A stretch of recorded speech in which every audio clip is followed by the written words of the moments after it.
The more recent history, there's always been a connection between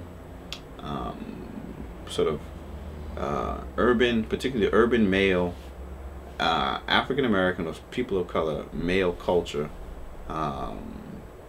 and sort of prison culture.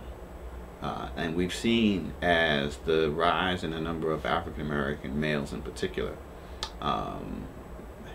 the rise in the number of African American males who have gone into prison, who have been incarcerated for whatever reason, has jumped exponentially since the early 80s, that there has been a bleed over, a carryover from prison culture, particularly prison fashion, into popular culture. I sagged my pants before because it was, I don't know, it was a thing to do back then. I know that sounds stupid, but it was a thing to do. I spent most of my high school years sporting the mini sag just because that's like the culture that I was in. I think it's inadvertent because my waist is small, but I don't purposely think it's a good idea. Growing up, I did sag. My reason for sagging was pretty much my environment, where I come from. I do not know the history of pants sagging. I can only talk about what I've seen on television. They had a episode about prison love and about relationships inside of prison, and there was an old head guy who talked about guys think it's something hard, but really in essence you're advertising. And so they attributed sagging with your availability for sexual relationships. I think where this particular fashion trend really becomes problematic is that to a certain extent it becomes highly sexualized, right? Because it's the idea of the pants, I mean literally a male's pants hanging down and revealing sort of underwear and all this other stuff.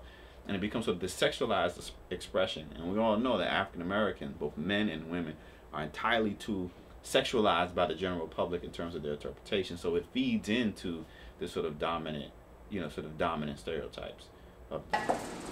I mean, guys shouldn't wear their pants like up too high, but when it's sagging where I can see their underwear and their butts are hanging out, I think it's inappropriate.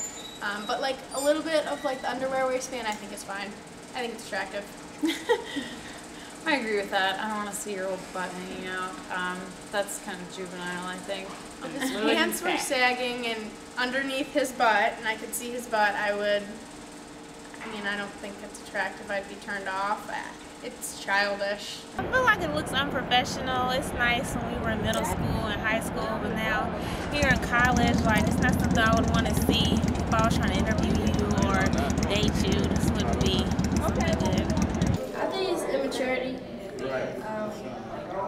Mostly ignorance. I just feel like they're not aware of what the rest of society is doing. Any trend that you have, you always want to make adjustment to it. And you always want to give the youth the opportunity to make their statement as long as it's not demeaning. I don't think sagging is demeaning until you get to a certain level of sagging. And then when you have to go to your knees and show almost every part of your body where you can almost see more than what you want to, then I think that it is. I feel like for you to sag, and like he said, it's a lot of, it goes across the board when you talking about sagging. Like it can be as low as your knees, and I mean, I haven't yet to see anybody really in Ohio State walking around with. I mean, yeah, that's what I'm saying. Like that's just ridiculous. Like that's not something you're going to see on Ohio State. But I feel like if you're walking around the campus and some breaks out to the point where you need to run and you can't run because your pants are that low, like that's a problem. You can project yourself and then you can remove yourself and put yourself in the other people's perspective. I'm hoping that our youth are putting themselves in the other perspective and trying to look at things from a broader context opposed to the fashion statements that they're making, because I can almost assure you that 5-10 years down the road they will not be sagging anymore. If they're still sagging their pants in college, I think it would be important for them to look up, like, what does it mean to sag pants, and maybe talk to somebody in the field that they're studying, like if they're in business, they may want to talk to a business professional and ask them, how does that look when I'm walking around sagging my pants? Like, we work together and you see me out in public with my pants sagging, what does that make you think about me? Broader view of making people aware, I would say just more people talking about it, you know, just people putting it out there, because it is a topic that a lot of people don't talk about.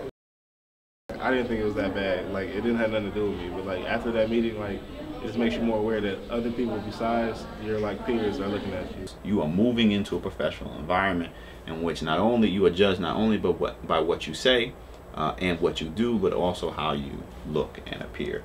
And you don't want any of those three to be distractions from who you are or to take away. So that has to go into the calculation. You want to maintain your free expression, but you also have to be aware of what are the consequences and negative consequences for what you wear and what you do. Pull them pants up, looking like a fool with your pants on the ground.